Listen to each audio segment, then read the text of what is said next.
Hi, எல்லாம் எப்படி இருக்கீங்க? இன்னைக்கு நம்ம எதை பற்றி பார்க்க போகிறோம் அப்படின்னா, தி சயின்ஸ் ஆஃப் பிரீத்திங் டே 2. இரண்டாவது நாளாக அதே விஷயத்த நம்ம இன்னும் பிரீஃபாக தெளிவாக பார்க்க போகிறோம்.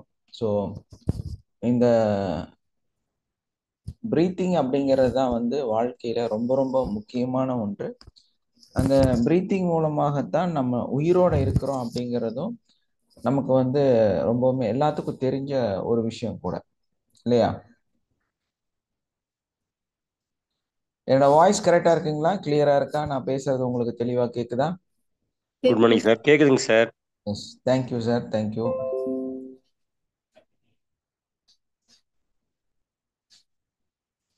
இப்போ நம்மளுடைய இந்த ப்ரோக்ராம் யாரெல்லாம் முதல் முறையாக நம்மளோட யூடியூப் சேனல்ல மற்றும் இந்த கிளாஸ்ல அட்டன் பண்றீங்களோ அவங்கெல்லாம் நம்மளுடைய யூடியூப் சேனலை சப்ஸ்கிரைப் செய்து பாருங்கள். அதனால என்னன்னா உங்களுக்கு தேவையான நோட்டிஃபிகேஷன், நம்ம டெய்லியும் போடக்கூடிய அந்த வீடியோஸ் உங்களுக்கு நோட்டிஃபிகேஷனாக வரும். அதனால இந்த விஷயத்த நீங்கள் இன்னும் தெளிவாக கற்றுக்கலாம். அது மட்டும் இல்லாமல் இது ஒரு சாப்டராக இருந்தாலும் நம்மளோட லைஃப் மாஸ்டர் கோர்ஸ்னு ஒன்று இருக்குது. ஸோ அந்த லைஃப் மாஸ்டர் கோர்ஸில் நீங்கள் ஜாயின் பண்ணி உங்களோட வாழ்க்கையில் நிறைய விஷயங்களை மாற்றி அமைச்சு கொள்ளலாம். உங்கள் வாழ்க்கையே மிகப்பெரிய ஒரு அற்புதமாக மாறுவதற்கு காரணமாக இருக்கும். ஸோ நம்மளுடைய வாட்ஸ்அப் குரூப்பில், வாட்ஸ்அப் சேனலில், நம்மளோட இன்ஸ்டாகிராமில் எல்லாத்துலேயும் இணையுங்கள். தேங்க்யூ. நம்மளுடைய இந்த நாளோட ரொம்ப முக்கியமான விஷயம் என்ன அப்படின்னா, ஒரு பிரீத்திங் மனிதனுக்கு இவ்வளோ பெரிய விஷயத்த கொடுக்குமா? ஒரு மெடிடேஷன் ஒரு மனுஷனுக்கு அவங்க வாழ்க்கையவே மாற்றி அமைக்குமா அப்படின்னு ஒரு கேள்வி எழுப்பக்கூடிய ஒரு இடத்துல இந்த சப்ஜெக்ட் இருக்கு. நேற்று நிறைய விஷயங்கள் நம்ம பேசியிருந்தோம். இன்னைக்கு அதுலேயே இன்னும் டெப்தான ஒரு சயின்ஸை நம்ம கற்றுக்க போகிறோம். நம்ம ப்ராக்டிஸில் இந்த அளவுக்கு நம்ம யூஸ் பண்ணுறது கிடையாது. ஏன்னா நம்மளோட ப்ராக்டிஸ் ரொம்ப எளிமையான சிஸ்டத்தை வச்சுருக்கிறோம். பட் இதோட எண்ட் நம்ம பார்க்கும்போது அதுதான் நம்ம ப்ராக்டிஸ் பண்ணிட்டு இருக்கிறோம். அதாவது இந்த முழு விஷயமும் நீங்கள் கற்றுட்டாலும் அந்த எண்டு நீங்கள் நம்ம கிளாஸில் முழுமையாக கற்றுட்டு இன்னைக்கு ப்ராக்டிஸ் பண்ணிட்டு இருக்கக்கூடிய லைஃப் மாஸ்டர் கோர்ஸ் முடிச்சுட்டு ப்ராக்டிஸ் பண்ணிட்டு இருக்கக்கூடிய விஷயம்தான். நம்ம இதை அதை ஒரு சயின்டிஃபிக்காக இன்னைக்கு ப்ரூவ் பண்ண போகிறோம். ஸோ இந்த ஃபஸ்ட்டு ப்ரீத்தில் நம்ம பார்ட் 2ங்கிறனால நிறைய விளக்கங்கள் வேண்டாம், நேரடியாக போயிடலாம். அப்போ என்னன்னா, ப்ரீத் அப்படின்னாலே என்னன்னா, நம்மளுடைய நுரையீரலில் அதிகமான வாயுவை, அதாவது ஆக்சிஜனை நிரப்பி அதுக்கப்புறமா அந்த ஆக்சிஜனை அப்படியே இரத்தத்தோட கலக்க செய்துட்டு இரத்தத்தில் இருக்கக்கூடிய நம்மளுடைய உறுப்புகள் இருக்கக்கூடிய கார்பன் டை ஆக்சைடு அதை முழுமையா சக் பண்ணி நம்மள உடம்புலேருந்து வெளியே விடுவது. அப்படி நம்மளுடைய ஒரு ஒரு உறுப்புகள்லையும் உங்களுக்கு முன்னமே இருக்கக்கூடிய சில கிளாஸ்ல நான் சொல்லியிருக்கிறேன், ஆக்சிஜனை விட ரொம்ப முக்கியமானது கார்பன் டை ஆக்சைடு. ஏன்னா ஆக்சிஜன்கிறது நம்ம வெளியிறந்து எடுக்கிறது. அந்த ஆக்சிஜனை பற்றிய ஒரு பெரிய தகவல் நம்மிடம் இல்லை. ஆனால் நம்மளுடைய உடலை சார்ந்து உடலுக்குள் இருக்கக்கூடிய ஒரு முக்கியமான விஷயம் என்னன்னா கார்பன் டை ஆக்சைடு. அது எங்கிருந்து உருவாகிறது, அது எங்கிருந்து வருகிறது அப்படின்னு நம்ம பார்க்கும் பொழுது நம்மளுடைய உறுப்புகள் அதோட வேலைகளெல்லாம் முடிச்சுட்டு அதோட அந்த தேவையான அளவு ஆக்சிஜனை எடுத்துட்டு அந்த என்னென்ன கனிம சேர்க்கையெல்லாம் நம்மளுடைய உறுப்புகள் செய்யணுமோ அதையெல்லாம் செஞ்சு அதோட எல்லா ஒர்க்கும் முடிச்சதுக்கு அப்புறம் அந்த டாக்ஸின் அப்படிங்கிற அந்த கார்பன் டை ஆக்சைடு, அதுக்கு ஒரு மெமரி இருக்கும் அந்த கார்பன் டை ஆக்சைடு மட்டும். ஏன்னா நம்மளுடைய உடல் முழுவதும் மெமரி செல்லால் உருவாக்கப்பட்டது. அப்போ அந்த மெமரிகளோட சில தகவல்கள் அதுக்குள்ளேயே இருக்கக்கூடிய அந்த கார்பன் டை ஆக்சைடு நம்ம உடலுக்கு ரொம்பவுமே பரிச்சயமான, நம்ம உடலோடு சில தகவல்களையும் வைத்திருக்கக்கூடிய கார்பன் டை ஆக்சைடு நம்மை விட்டு வெளியே வருகிறது. அது நம்ம என்ன பண்ணோம் அப்படின்னா அதை ஒரு ஒரு உறுப்புமே வெளியிடுது, இல்லையா? ஒரு ஒரு உறுப்புமே தனக்குள்ள இருக்கக்கூடிய அந்த கெட்ட வாயுவை வெளிவிடுகிறது. கெட்ட வாயுன்னு சொல்ல முடியாது, ஏன்னா அதோட நம்ம உடலோட ஒரு சைக்கிள். நம்ம உடம்புல இருந்து கெட்ட வாயு வருதுன்னு நம்ம நினைக்க கூடாது. நம்மளை பொறுத்த வரைக்கும் அந்த உடல்ல இருந்து வரக்கூடிய அந்த கார்பன் டை ஆக்சைடு அது வந்து வெளியே வரும் பொழுது அதை வந்து முழுமையாக எல்லா உறுப்புலேருந்தும் கலெக்ட் பண்ணி அது ஒரு ஃபுல் பண்ணி நம்ம வெளியே விடணும். அது ரொம்ப முக்கியம். அப்ப என்ன ஆகும், ஒரு ஒரு உறுப்புமே வந்து கம்ப்ளீட்டாக தன்னோட செயலை முடித்து அந்த முழுமைத்தன்மையான வாயுவை, ஏன்னா வாயு வந்து கொஞ்சம் கெட்டதா, கார்பன் டை ஆக்சைடா, அதுல கெட்ட செய்திகள் எல்லாமே அதுல இருக்கு. ஸோ அதை வந்து ஹோல்டு பண்ணிருச்சுன்னு வைங்க,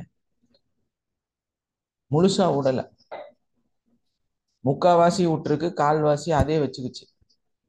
ஏன்னா அதுக்கு வெளியே விடுறதுக்கு வாய்ப்பை நீங்க கொடுக்கல. அந்த வாயுவை நீங்க வெளியே விடுறதுக்கான வாய்ப்பை நீங்க கொடுக்கல. ஏன்னா நீங்க முழுசா பிரீத் பண்ணல. நீங்க அந்த காத்தை எந்த அளவுக்கு ஆக்சிஜன் எடுக்கணும்னு நினைக்கிறீங்களோ அதே அளவு கார்பன் டை ஆக்சைடையும் நம்ம வெளியே விடணும். அப்ப நீங்க முழுசா பிரீத் பண்ணலன்னா முழுசா வெளியே விடுவீங்களா? விட மாட்டீங்க இல்லையா? அப்ப அதோட ஒரு பகுதி வந்து நிச்சயமா உங்களுடைய உடல்லையே அது ஸ்டோர் ஆயிடுது. அப்ப அது என்ன ஆகுதுன்னா டாக்ஸின் ஆக, ஏன்னா அது ஏத்துக்காது, யாரு வெளிவிட்ட அந்த உறுப்பு வந்து அதை ஏத்துக்காது, திரும்ப எடுத்துக்காது. ஆனா ரத்தத்துல ஒரு சலனத்தை ஏற்படுத்துது, ஒரு சுழற்சி ஏற்படுத்துது. ரத்தத்துல கார்பன் டை ஆக்சைடு அதிகமாகிற வாய்ப்புகள் வந்து வருது. இப்போ இந்த பிரீத்திங் எக்ஸசைஸ் இல்லைன்னா வந்து நம்மளுடைய மெடிடேஷன் மெத்தட்லாம் வந்து ஏன் உடலை வந்து ஆரோக்கியமாக மாற்றுகிறது, ஏன் வந்து அது நன்மை தருது அப்படிங்கும்போது, இந்த ஆக்சிஜன் லெவல் வேரியன்ட் அப்படிங்கும்போது இந்த டாக்ஸினாக வெளியே வரக்கூடிய அந்த கார்பன் டை ஆக்சைடு கருப்பு இல்லையா, அது வந்து ஒரு கரும் புகைன்னு நம்ம சொல்லலாம். அப்ப இது என்ன ஆகுதுன்னா அந்த சிவப்பு இரத்தத்துடன் கலக்கும் பொழுது ஒரு ப்ளூ கலராக மாறுகிறது, டார்க் ப்ளூவாக மாறுது.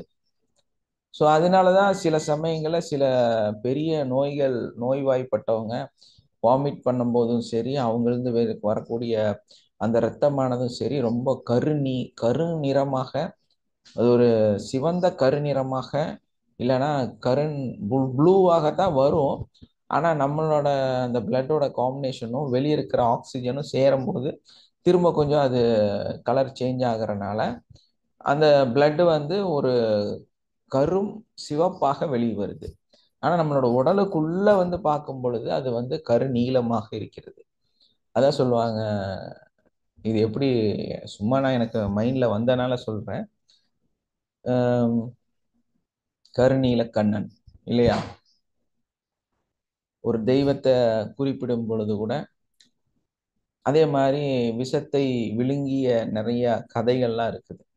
அப்போ சிவன் அந்த ஃபுல்லா அந்த விஷத்தை எடுத்துக்கும் பொழுது அவரோட உடல் வந்து ப்ளூவாக மாறுகிறதுன்னு தான் சொல்லியிருக்காங்க, கருநீலமாக மாறுகிறது. இது வந்து ஆக்சுவலா இந்த பழைய காலத்துல நிறைய புராண விஷயங்களை வைத்து நம்மளை வந்து சொல்லியிருந்தாலும் அது கடைசியில போய் அதை ஒரு சயின்டிஃபிக்கா நம்ம பார்க்கும்போது நம்மளுடைய ரத்தம் வந்து அந்த டாக்ஸினை கொண்டு வரும் பொழுது அது வெளியேறாமல் உள்ளேயே இருந்தால் நம்ம உடல் கருநீலமாக மாறுகிறது, ரத்தம் கருநீலமாக வெளியேறுகிறது.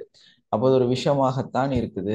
இதை உங்களுக்கு ஒழுக்கமா நீங்க பிரீத் பண்ணி வெளியே கொண்டு தர தெரியல அப்படின்னா அந்த கார்பன் டை ஆக்சைடு அதிகமாக ரத்தத்தில் கலக்கிறது, அதனால அந்த கருநீலமாக இருக்கிறது. அந்த கருநீலத்தை சுத்திகரிப்பதற்கு திரும்ப ஆக்சிஜன் உள்ள வருது. அந்த ஆக்சிஜன் வந்து அந்த பிளட்ல கலக்கும் போது அந்த கலர் வந்து டிம் ஆக ஆரம்பிக்குது, சுத்தமரிக்கப்படுகிறது, அந்த கார்பன் டை ஆக்சைடு வெளியே வருகிறது. அந்த வெளியே வரும் பொழுது திரும்ப அந்த பிளட் வந்து பியூர் பிங்க் கலர்ல சேஞ்ச் ஆகி நம்ம ரத்தம் வந்து சுத்திகரிக்கப்பட்டு இருதயத்துக்கு போய் இருதயத்திலிருந்து திரும்ப உடல் முழுவதும் பரவுகிறது. இந்த நிகழ்வு வந்து ஒரு சயின்டிஃபிக்கா நடக்குது. அதே மாதிரி வந்து நம்மளுடைய லங்ஸ் என்ன பண்ணுதுன்னா தன்னுடைய ஏர் செல்ஸ் அதுல வச்சு நம்மளுடைய அந்த கருநீல ரத்தத்தை சுத்திகரிக்குது, ஆக்சிஜன் லெவலை வந்து அதுல அதிகப்படுத்துது, ஆக்சிஜன் செல்ஸை வந்து அதுல கொடுக்குது. கொடுக்கும்போது என்ன ஆகுதுன்னா அதுல இருந்து எக்ஸஸாக இருக்கக்கூடிய அந்த கார்பன் டை ஆக்சைடு வந்து வெளியேற்ற தொடங்குகிறது. ஏன்னா நேரடியா ஒரு உறுப்பு கொடுக்காது, அதை வந்து ரத்தம் தான் எடுத்துட்டு வந்து கல்லீரல்ல வந்து சுத்திகரிப்பு செஞ்சு அதுக்கப்புறம் இருக்கக்கூடிய அந்த கார்பன் டை ஆக்சைடை நம்மளுடைய லங் செல்ஸ் ஒன்னொன்னும் வந்து தனித்தனியா பிரிச்சு அதுக்கப்புறமா அது வந்து நம்மளுடைய லங்ஸ் வழியாக நம்மளுடைய மூக்கு வழியாக வெளியே வருகிறது அல்லது வாய் வழியாக வெளியே வருகிறது.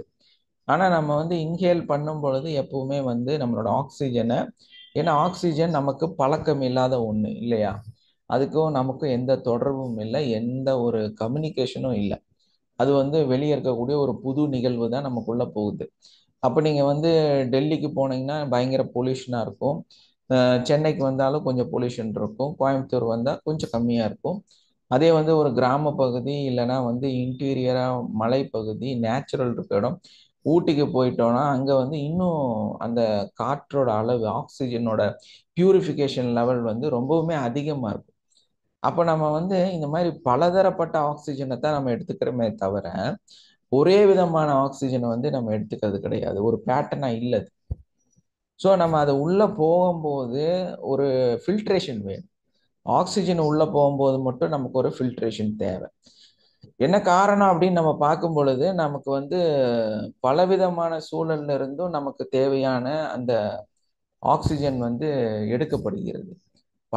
அந்த இடத்தை பொறுத்து அந்த ஆக்சிஜன்ல எவ்வளோ கார்பன் டை ஆக்சைடு இருக்கு, மோனாக்சைடு இருக்குது, அந்த மாதிரி வந்து வேற விஷத்தன்மை இருக்கக்கூடிய ஏதாவது பொட்டாசியம் மெக்னீசியம் அந்த மாதிரி என்னெல்லாம் இருக்குதோ அந்த மாதிரி தாதுக்கள் சம்பந்தப்பட்ட விஷயங்களும் நம்மளுடைய அந்த ஆக்சிஜனோட கலந்திருக்கலாம். ஸோ அதெல்லாம் கலந்து உள்ள போகும்போது ஒரு ஃபில்ட்ரேஷன் வேணும் இல்லையா. அந்த ஃபில்ட்ரேஷன் பண்ணனாதான் நம்ம வந்து உள்ள லங்ஸுக்கு போற அந்த காற்று வந்து சுத்தமான ஆக்சிஜனாக மாறும். இந்த ஃபில்ட்ரேஷன் மெத்தட் எங்க இருக்குதுன்னா உங்களுடைய மூக்கு பகுதியில.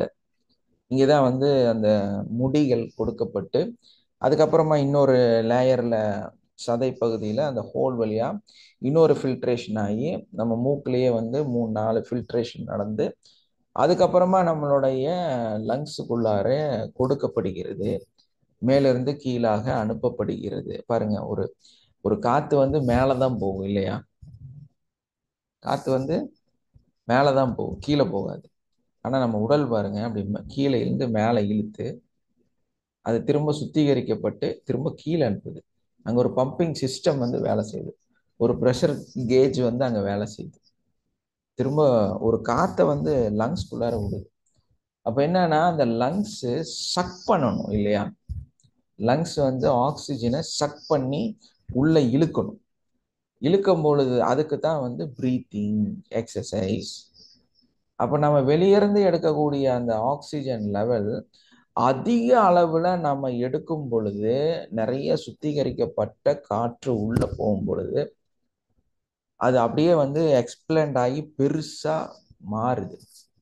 மாறும் பொழுது அந்த கேவிட்டி இல்லைன்னா வந்து அந்த பிளேஸ் அது நிறைய வரும் பொழுது அதுக்குள்ளார பிளட் போகுது. அப்ப இந்த ஆக்சிஜன் நிறைய வந்திருக்குது, நிறைய பிளட்டு அந்த பிளேஸை வந்து ஃபில் பண்ணும், ஏர் செல்ஸை வந்து ஃபில் பண்ணும். ஸோ அப்போ பியூரிஃபிகேஷன் அதிகமாக நடக்கும். இப்போ நம்ம என்ன மேலோட்டமா சாதாரண ஒரு மூச்சு பயிற்சி வந்து அப்படின்ட்டு போயிட்டு இருக்கிறோம், நிதானமாக வச்சுக்கிறோம், சில டைம் அதிகமாக வச்சுக்கிறோம், ஸ்பீடாக வச்சுக்கிறோம். நம்ம படபடப்புக்கு தகுந்த மாதிரி நம்மளுடைய மூச்சு காற்றோட அளவு வந்து மேலே கீழே வித்தியாசம் வந்துட்டு இருக்கு. அப்போ இந்த லங்ஸ் வந்து ஒரு ப்ராப்பரான விஷயம் அதுக்கு கிடைக்கிறது இல்லை. அது என்ன கண்ணா பின்னான்னு நம்மளோட மைண்டுக்கு தகுந்த மாதிரி அது உள்ள வருது. அப்போ அது என்ன ஆகுதுன்னா எவ்வளோ பிளட்டு கொடுக்கணும், எவ்வளோ விரிக்கணும், எவ்வளோ குறைக்கணும்னெல்லாம் இல்லை. உங்க படபடப்புக்கு தகுந்த மாதிரி போது ஹார்ட்டும் வந்து வேகமா வேலை செய்து அது நீங்க சுத்தமாச்சோ இல்லையோ தூக்கி போட்டாச்சு, அது தூக்கி பிளட்டை வந்து உறுப்புகளுக்கு கொடுத்துரும். ஏன்னா நீங்க தான் படபடப்புல இருக்கிறீங்கல்ல, ஹார்ட் வேகமா ஓடுதில்ல. அப்ப இந்த பயிற்சி அந்த மேல இருக்கக்கூடிய பிளட்டை வந்து அது எடுத்துக்கிறதுக்கு அதுக்கு உண்டான டைம் இல்லை. ஒரு பயங்கர கூட்டமா ஒரு ரயில்வே ஸ்டேஷன்ல இல்லைன்னா ஒரு பஸ் ஸ்டாப்ல இருக்கக்கூடிய ஒரு சின்ன ஹோட்டல், ஆனா பயங்கரமா கூட்டம் இருக்குது, அங்க சுத்தம் இருக்காது, ஒழுக்கமா வேக வைக்க மாட்டாங்க, அதே மாதிரி சுத்தமா ஒரு டேபிள் கூட கிளீன் பண்ண மாட்டாங்க, தண்ணி சுத்தமா வச்சிருக்க மாட்டாங்க, ஸ்பீடா அவங்க அந்த பொருளை கொடுக்கணுங்கிற ஒரே ஐடியால இருப்பாங்க. அந்த மாதிரி ஹோட்டல்ஸ் எல்லாம் நம்ம முழுசா தவிர்த்துறோம் இல்லையா? என்ன காரணம்னா அந்த சுத்திகரிப்பு, அந்த பிரச்சனை எல்லாம் அங்க இருக்குங்கிறனால. இதே தாங்க உங்களுக்குள்ளரை நடக்குது. நீங்க படபடப்போட, ஒரு டென்ஷனோட, புவனா உங்க மொபைல் நம்பர் போட்டுருங்கம்மா. இப்போ ஒரு சேட்ல இது போட்டீங்கல்ல, அதே மாதிரி புவனா அக்கா ஜாயின் பண்ணியிருக்காங்க. எஸ், நீங்க வந்து உங்க மொபைல் நம்பர் மட்டும் கீழே பதிவு பண்ணிடுங்க.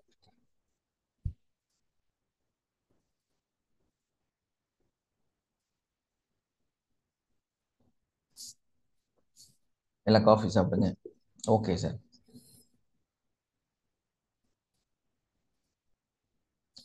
அப்போ நம்ம வந்து சாரி, அந்த மாதிரி ஒரு வேகமா செயல்படும் போது அங்க எதுவுமே நல்லது நடக்காது. ஆனா அவங்க நல்ல பொருள் சூழ்நிலைக்காக எல்லாம் நடக்குது, ஓகே தான். இந்த பரபரப்பான இந்த வாழ்க்கையில வந்து நமக்கு இதெல்லாம் வந்து கொஞ்சம் ஓகே தான். இருந்தாலும் என்ன ஆகும்னா, சுத்தம் இல்லாம அர்ஜென்ட்ல இங்க இருந்து டக்கு டக்கு டக்குன்னு பிளட்டு ஃப்ளோல போயிட்டே இருக்கும். வேற வழி இல்லை. ஏன்னா உங்க உறுப்புகளுக்கு உடனடியாக ஆக்டிவேட் பண்றதுக்கு ஆக்சிஜன் போய் குளுக்கோஸ் கன்வெர்ட் ஆகி அங்க தீப்பத்தி எரிஞ்சாதான் அந்த அட்ரினல் வந்து வேலை செய்யும். அப்போ ஓடித்தான் ஆகணும், வேற வழி இல்லை.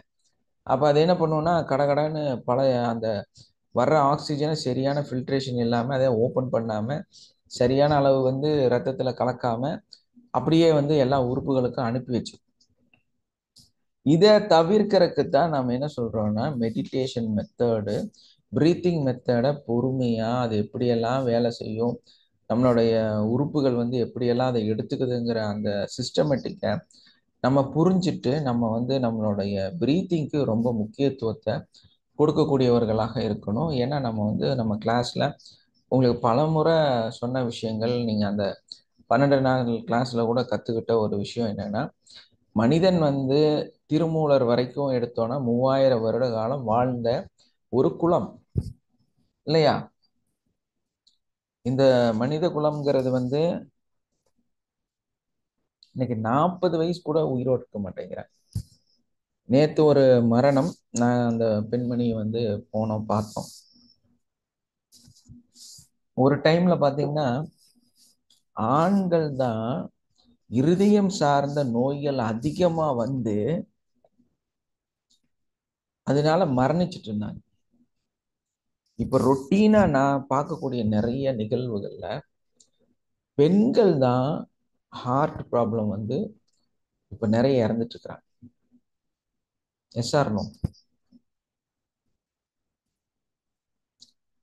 ஆண்களை விட பெண்கள் இப்ப அவங்களுக்கு வந்து வயசு கம்மி தான், 50 52 வயசு தான் ஆச்சு. லைட்டா சுகர் என்னமோ இருந்திருக்கு, லங்ஸ் வேலை செய்யல. பாருங்களா, ஃபர்ஸ்ட் ப்ராப்ளம் லங்ஸ் சரியா வேலை செய்யல, நீர் கோத்துருச்சு லங்ஸ்ல. அப்புறம் பார்த்தா அந்த லங்ஸ் நீர் கோத்தப்போ இருதயம் வந்து ஒரு சைடு லைட்டா பல்ஜ் ஆயிருச்சு. அதுக்கப்புறமா அவங்க சுகர் வந்து ரொம்ப லோ ஆயிருச்சு, இறந்துட்டாங்க.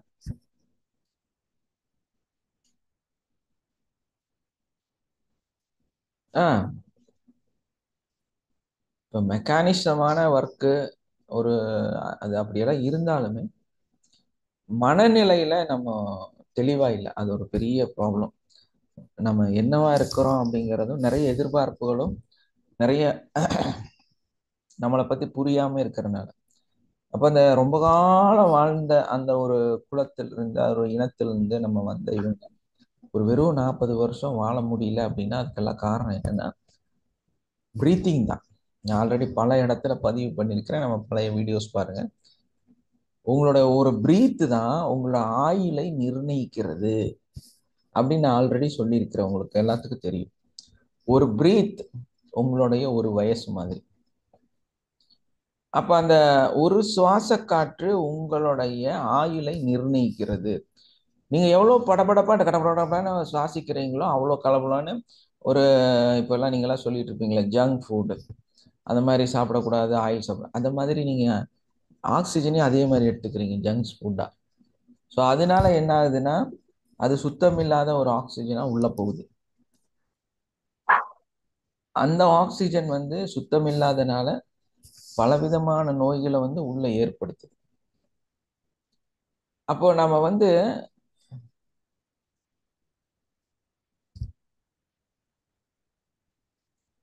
அந்த உணவு எந்த அளவுக்கு வந்து பாதிப்பான உணவு உள்ள போய் பிரச்சனை வருதோ அதே ஒரு கொலாஜா தான் நீங்க வந்து இந்த ஆக்சிஜன் உள்ள கொடுக்குறீங்க. சுத்திகரிப்பு இல்லாத சுத்தம் இல்லாத அந்த வாயு உள்ள போகும்போது அது இதே மாதிரி தான் பிஹேவ் பண்ணுது. அதுவும் வந்து அதே மாதிரி தான் பாதிப்பு ஏற்படுது. அப்போ நம்மளுடைய செஸ்ட் ரீஜன் அப்படின்னு நம்ம பார்த்தோம்னா வெரி சிம்பிள், நமக்கு தெரியுது. நம்மளுடைய கல்லீரல், நுரையீரல், அதுக்கப்புறமா கணையம், அதுக்கப்புறம் பித்தப்பை, அதுக்கப்புறமா நம்மளுடைய ஹார்ட் இல்லையா, அதோட பின்பகுதியில் வந்து நம்மளுடைய வயிறு பகுதி. இதெல்லாம் தான் வந்து நம்மளுடைய செஸ்ட் அப்பர் ரீஜன்ல இருக்குது. பாக்கி இருக்கிறது வந்து கீழே, அது வந்து ஸ்மால் இன்டெஸ்டைன், நம்மளுடைய big intestine, large intestine. So அதில் வந்து பார்த்தீங்கன்னா அனுஸ் இருக்கு. அதுக்கப்புறமா கிட்னி, பிளாடர் இல்லையா, அந்த மாதிரி மற்ற உறுப்புகள் வந்து கீழ்ப்பகுதியில் இருக்குது. இதில் வந்து ஒரு பார்ட் நம்மளுடைய ஸ்பிளினோட ஒரு பார்ட்டும் மேல் பகுதியில் ஒரு பார்ட்டுமா அப்படி டிவைட் ஆகி அந்த டயஃப்ரம்க்கு கீழே மேலேயுமா இருக்குது.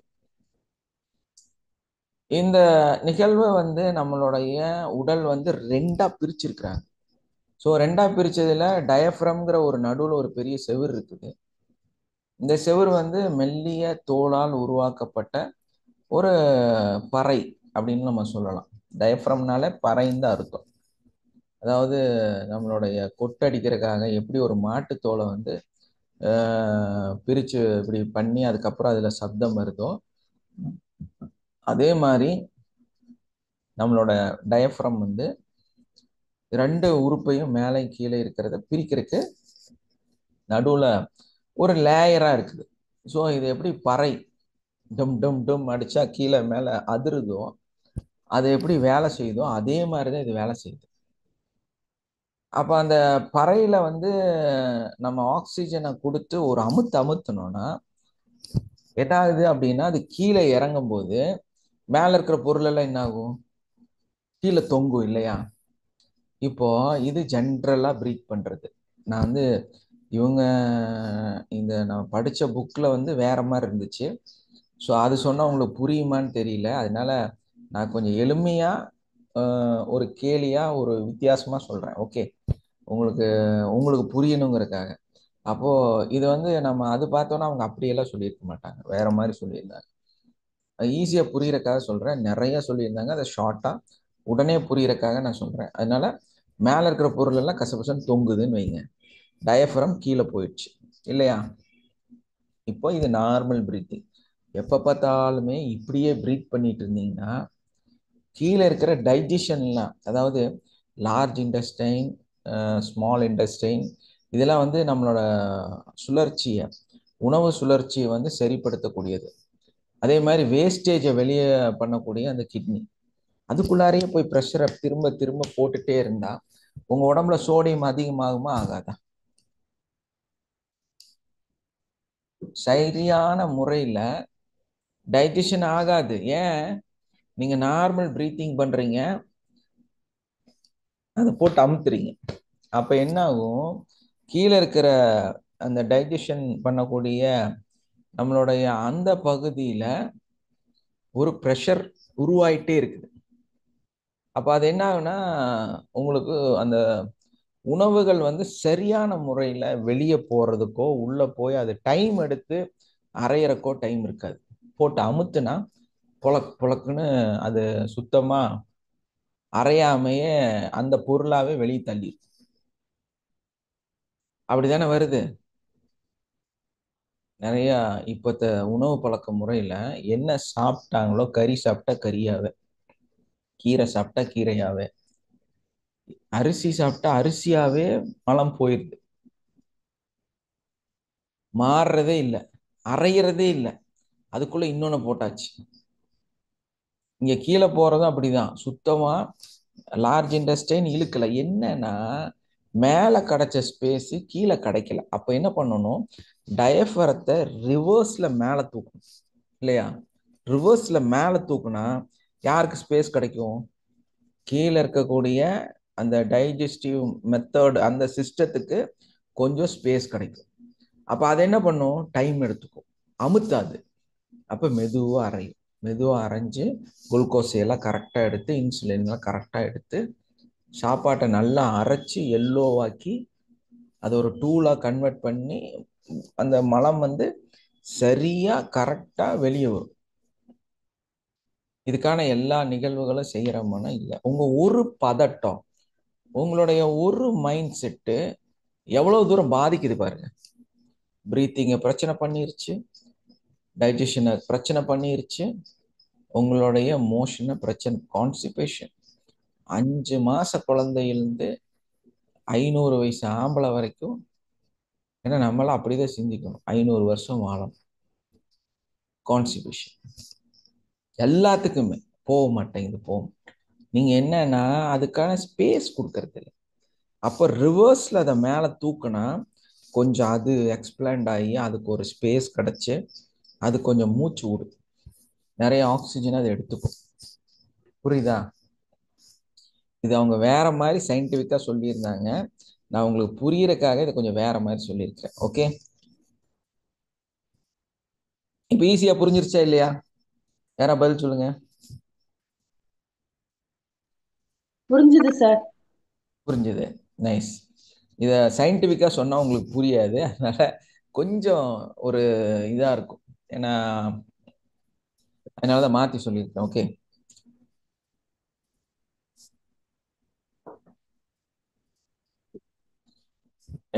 எதை சாப்பிட்டாலும் மேக்சிமம் உமிழ் நீரையும் சேர்த்து சாப்பிடுங்க. காலையில எந்திரிச்ச உடனே தண்ணி குடிங்க. ஏன் சொல்றோம் அப்படின்னா, ஆடு மாடு யானை சிங்கம் எல்லாம் பல்லு தேக்கிறது இல்லை, அதெல்லாம் நல்லா தான் இருக்குது. நீங்க வந்து பல்லு தேய்ச்சிட்டு தண்ணி குடிக்க கூடாது. ஏன்னா அதுல இருக்கக்கூடிய மைக்ரோ பாக்டீரியா வாய்க்குள்ள உருவாயிருக்கும். இந்த மைக்ரோ பாக்டீரியா உள்ள போய் டைஜஷனை அதிகப்படுத்தும். ஏன்னா ஒரு லெட்டின் டேங்க்ல பயோமெட்ரிக்கு மைக்ரோ பாக்டீரியா ஒரு ப்ராடக்டை இன்னைக்கு கண்டுபிடிச்சு அதை வித்துட்டு இருக்கிறாங்க. என்னன்னா, நீங்க கிளீன் பண்ண வேண்டாம், இந்த பேக்கெட் உடைச்சு அதுல போட்டா போதும்னு சொல்லி. பாருங்க சயின்டிஃபிக் எப்படி போயிருக்குன்னு. நம்ம என்ன பண்றோம் அப்படின்னா, போய் இந்த குதிரை சாணம் இருக்குல்ல, அதை வாங்கிட்டு வந்து வச்சிங்கன்னா ஒரு 3-4 நாள்ல எக்கச்சக்கமா புழு வந்துடும். குதிரை சாணத்துல அது ஒரு பிரச்சனை இருக்கு. நிறைய புழுக்கள் வந்து உருவாவதற்கும் விளைநிலங்கள்ல வந்து புழு உருவாவதற்கும் காரணமா நிறைய அந்த ஆட்டு புழுக்கைவியும் அந்த குதிரையோட லத்தியும் போடுவாங்க. அதே மாதிரி தான் அந்த ட்ரைனேஜ் இதுல வந்து நம்ம அதை போடும்போது இயற்கையாகவே அந்த நிறைய நுண்ணுயிரிகள் வந்து அந்த கழிவையெல்லாம் சாப்பிட்டு அது அடையவே அடையாது. அதே மாதிரி தான் இந்த மைக்ரோ பாக்டீரியல் மேனுஃபேக்சரிங் பண்ணி இன்னைக்கு விற்கிறாங்க. அதை வாங்கி நம்ம அதுக்குள்ளே கொட்டுறோம். சரி, அவங்க என்ன நம்மளை ஏமாத்துறாங்கன்னு தெரியல, பட் அது ஒர்க் ஆகுது. நிறைய கிருமிகள் உருவாகுது, நிறைய புழுக்கள் உருவாகி அந்த வேஸ்டையெல்லாம் சாப்பிட்றது, அது அடையிறதே இல்லை. ஸோ இந்த அடிப்படை தான் உங்களுக்கும். அப்போ உங்களுக்குள்ள இருக்கிற அந்த கிருமியெல்லாம் எடுத்து சாப்பிட்றோம்னா மைக்ரோ பாக்டீரியல் அந்த இதெல்லாம் வந்து என்சைம்ஸ் எல்லாம் வந்து உங்க வாயில இருக்கும். காலையில எந்திரிச்ச உடனே பல்லு தேய்க்காம தண்ணி நிறைய குடிச்சிங்கன்னா அது உள்ள போய் அந்த மலத்தை பூரா சக் பண்ணும், அதுல இருக்கிற கிருமியெல்லாம் சாப்பிடும். ஸோ இது தகவலா சொல்றேன். அதனால காலையில் எந்திரிச்சு பல்லு தேய்க்காம நிறைய தண்ணி குடிங்க. ஓகே, தகவலோட ஒரு தகவல். நிறைய பேர் யாரெல்லாம் ஃபாலோ பண்றீங்க? குதிரை சாணம் நல்லா ஒர்க் ஆகுது சார், நானே யூஸ் பண்ணி பார்த்துருக்கேன். எஸ், கண்டிப்பா.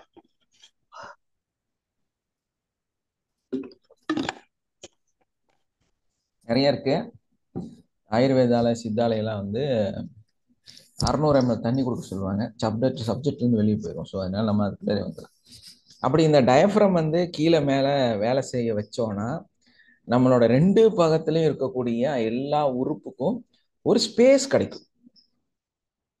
அந்த ஸ்பேஸ் என்ன பண்ணும் அப்படின்னா, ஆக்சிஜன் லெவல் அந்த உறுப்பு எடுக்கிறதுக்கான வாய்ப்பை அதிகப்படுத்துகிறது. இதுதான் முழு பிரீத்திங், ஃபுல் பிரீத்திங், இல்லைன்னா வந்து யோகி பிரீத்திங் அப்படின்னு சொல்றாங்க. ஏன்னா அவங்க நான் படிச்ச அதை அப்படியே சொன்னேன்னா உங்களுக்கு கஷ்டமா இருக்கும். நான் எழுதி வச்சதை அப்படியே சொன்னேனாலும் உங்களுக்கு புரியாது, கொஞ்சம் ஒரு மாதிரியா இருக்கும். அதனால என்னோட ஸ்டைல்ல நான் சொல்றேன்.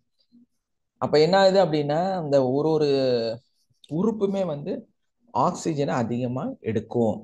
அப்ப என்ன பண்ணுவோம், நம்ம இந்த டயஃப்ரத்தை மேலே கொண்டு போகணும், கீழே கொண்டு வரணும். இதுதான் ஃபுல் பிரீத்திங், கம்ப்ளீட் பிரீத்திங் அப்படின்னு சொல்றாங்க, யோகி பிரீத்திங். அப்போ இந்த ஒரு நிலையை அடையணும் அப்படின்னா நீங்க கீழையும் எவ்வளவு கொண்டு போறீங்களோ அதே அளவு மேலையும் கொண்டு வரணும். இந்த டயஃப்ரம் ஆக்டிவிட்டிஸை நம்ம கொண்டு வந்து கரெக்டா கீழே மேலே செஞ்சோம்னா, ஆனா நம்ம என்ன செஞ்சுட்டு இருக்கிறோம்னா மேலே மட்டும் ரிலீஸ் பண்ணிட்டே இருக்கிறோம். எல்லா மூச்சு பயிற்சியிலுமே வந்து நீங்க என்ன பண்றீங்கன்னா மேலே மட்டும் ரிலீஸ் கொடுக்குறீங்க, கீழே சக் பண்றதே இல்லை. ஸோ நீங்க நல்லா ஆலோசனை பண்ணி பாருங்க. நம்மளுடைய கிளாஸ்ல ஒரு டீப் பிரீத், அட்வான்ஸ் முடிச்சவங்களுக்கு அந்த பிரீத்தோட வித்தியாசம் என்ன தெரியும், பேசிக் முடிச்சவங்களுக்கு ஒரு விதமான பிரீத்திங் சொல்லி கொடுத்துருப்போம். 2 விதமான பிரீத்திங் மெத்தட்ஸ் இருக்கு. ஸோ அந்த பிரீத்திங்ல வந்து பாத்தீங்கன்னா அந்த நம்ம இன்ஹேல் அப்படியே உள்ள எடுக்கும் போது, பிரீத் நம்ம பண்ணும் பொழுது அந்த ஒரு பர்டிகுலர் டைமிங் கொடுக்குறோம் இல்லையா, கொஞ்ச நேரம் நம்ம பிரீத் பண்ணுவோம், அதுக்கப்புறமா அதை ஹோல்டு பண்ணுவோம், அதுக்கப்புறமா அதை வந்து ரிலீஸ் கொடுப்போம். இது மாதிரி பண்ணும்போது என்ன ஆகுது அப்படின்னா அந்த ஹையர் பிரீத்திங் வந்து நம்மளுடைய எல்லா சிஸ்டத்தையும், ரெஸ்பிரேட்டரி சிஸ்டத்தையும் ரிலாக்ஸ் பண்ணுது. ரிலாக்ஸ் பண்ணும்போது உள்ள வந்து ஸ்பேஸ் வருது. ஸ்பேஸ் வந்தா உள்ள வந்து பிளட் போய் அங்க டைம் எடுக்குது. அந்த ஒரு ஒரு குகைக்குள்ளாரையும் போய் அது தேவையான அளவு மாற்றங்களை செஞ்சு சுத்தமாகி, அப்படி சுத்தமான பிளட் வந்து ஹார்ட்டுக்கு போய் அங்கிருந்து அப்படியே டிராவல் பண்ணுறதுனால நம்மளோட நோய்கள் இல்லாம வீட்டல் எனர்ஜி வந்து நம்ம உடம்புல அதிகமாகி, இம்யூன் சிஸ்டம் வந்து அதிகமாகி நம்மளால நல்ல ஆரோக்கியமா வாழ முடியும். அதுக்கு ஆக்சிஜன் ரொம்ப ரொம்ப முக்கியம். அப்ப இந்த டயஃப்ரமோட ஆக்டிவிட்டிஸை தான் வந்து இவங்க என்ன சொல்லி வச்சிருக்காங்கன்னா யோகி பிரின்சிபல், பிராணா பிரின்சிபல் அப்படின்னு சொல்லிட்டு இதை வந்து அந்த பிராணி ஹீலிங் அந்த மாதிரி வந்து என்ன அந்த பிரீத்திங் மெத்தட்ஸ் எல்லாம் வந்து உங்களுக்கு சொல்லி கொடுக்குறாங்க. அந்த இன்னொரு விஷயம் என்னன்னு பார்த்தீங்கன்னா, ஜென்ரலா சொல்லி கொடுக்கக்கூடிய இந்தியால ஃபாலோ பண்ணக்கூடிய, அதாவது இந்த பக்கம் இந்த நம்மளுடைய கீழே நாடுகள் சவுத் ரீஜன்ல இருக்கக்கூடிய நம்மளுடைய இந்த பகுதியில வந்து அதிகமா யூஸ் பண்ற மெத்தட் வந்து ஹையர் மெத்தட், மேலோட்டமாக இருக்கக்கூடிய பிரீத்திங் மெத்தட் தான் வந்து அதிகமா யூஸ் பண்ணிட்டு இருக்கிறாங்க. பட் நம்ம சொல்ற பிரீத்திங் வந்து கம்ப்ளீட் பிரீத்திங். ஒரு பிரீத்திங்னா ஹையர், மிடில், அதுக்கப்புறம் வந்து உங்களுக்கு யோகி பிரீத்திங், இந்த மாதிரி வந்து ஒரு 3-4 டைப்ல வந்து பிரீத் லெவல் இருக்குது. ஸோ நம்ம அந்த 3 விஷயத்தையும் சரியா, ஒரு பிரீத்னா நமக்கு வந்து அந்த 3 சிஸ்டமேட்டிக்கும் வந்து கம்ப்ளீட்டா ஃபில் ஆகும். அப்பதான் வந்து ஹை, மிடில், லோயர் இந்த 3 வந்து கம்ப்ளீட்டா ஃபில் ஆனா மட்டும்தான் நம்மளால வந்து முழுசா ஆக்சிஜனை லங்ஸ்ல கொண்டு வரவே முடியும். ஏன்னா நம்ம வெளியிருந்து கொண்டு வர ஆக்சிஜன்லயே பெரிய தப்பு வச்சிருக்கிறோம். கசகசன்னு நம்ம வந்து பிரீத் பண்றோம். அந்த வெளியிருந்து வர ஆக்சிஜனை நம்ம தெளிவா உள்ள எடுக்கணும். அப்போ அதுக்குண்டான டைமிங் எடுக்கணும் இல்லையா. நம்மளோட ஒரு ஆக்சிஜன்ல எவ்வளோ விஷயம் வந்து நமக்கு இருக்குது, நம்மளோட ஒரு பிரீத்ல எவ்வளோ விஷயம் இருக்குதுங்கிறது வந்து நம்ம வந்து புரிஞ்சுக்கணும். அப்படின்னா நம்ம வந்து அந்த பிரீத்ல அப்டமன்ல வந்து இன்னொரு விஷயம் என்னன்னு பார்த்தீங்கன்னா, அது விட்டுட்டேன் நான். இந்த பிராணா ஹீலிங் மெத்தட் அப்படியெல்லாம் வரும்போது நமக்கு வந்து இந்த சோலார் பிளக்ஸ்ன்னு ஒன்று இருக்குது. அது என்ன உங்களுக்கெல்லாம் யாருக்கு தெரியும்னு தெரியல. அக்கு ப்ரெஷர் படித்தவங்களுக்கு வந்து ஒரு தெரியும். அதே மாதிரி ஆயுர்வேதா முடித்தவங்களுக்கும் தெரியும் சோலார் பிளக்ஸை பற்றி. வேற யாருக்காவது இங்கே இருக்கிறவங்களுக்கு தெரியுமா? நம்ம உடல்ல எங்க இருக்கு சோலார் பிளக்ஸ்? ஆனா எல்லா டாக்டருங்க ஒன்ன கேள்வி கேட்டால் டக்குன்னு பதில் சொல்லவே மாட்டாங்க. உங்க குருக்களை எல்லாம் கூப்பிட்டு அவங்களுக்கு கிளாஸ் எடுக்கணும். ஃபர்ஸ்ட் சொல்லி கொடுத்தவங்க ஒழுக்கமா சொல்லி கொடுக்காம இருக்காங்க. அம்பிளிகஸ் தான். சார் அப்டமன் தாங்க சார். அப்டமன் தாங்க அம்பிளிகஸ், சார். அப்டமன் இல்ல, அம்பிளிகஸ். அம்பிளிகஸ் தான் வந்து சோலார் பிளக்ஸ். ஸோ அது வந்து அக்கு ப்ரெஷர் பேஸ்டு இல்லையா? டக்கு நம்ம மைக் ஆன் பண்ணி சொல்லணும் இல்லையா எங்கேங்கிறது. சரி, அந்த அந்த சோலார் பிளக்ஸ் வந்து எங்க வேலை செய்யும்? சார். தொப்புள், அது அம்பிளிகஸ். Yes. அது எங்க எப்படி வேலை செய்யும்னா அம்பிளிகஸ்ல வேலை செய்யாது. அது எங்க வேலை செய்யணும்? நேர பின்னாடி தான் வேலை செய்யும். இங்க முதுகுத்தண்டு L4 L5 எங்க போயிருந்தது? Straight back side. அதனாலதான் எப்பா பார்த்தாலும் இந்த லேடிஸ் முதுகு வலி, L4 L5 பல்ஜ் ஆயிருச்சு, வெளியே வந்துருச்சு.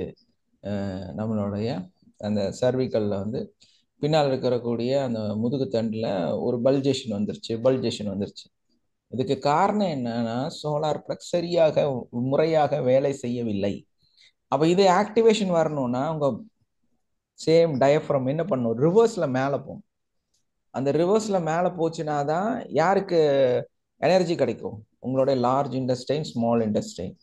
ஸோ அதோட எனர்ஜி அதிகமாக நமக்கு கிடைக்கிறனால அப்போ ஆட்டோமேட்டிக்காக சோலார் பிளக்ஸ் வந்து வேலை செய்ய ஆரம்பிக்கும். அப்போ யூட்ரஸ் நல்லா இருக்கும், அப்டமல் நல்லா இருக்கும், யூரினல் பிளாடர் நல்லா இருக்கும், கிட்னி நல்லா இருக்கும்.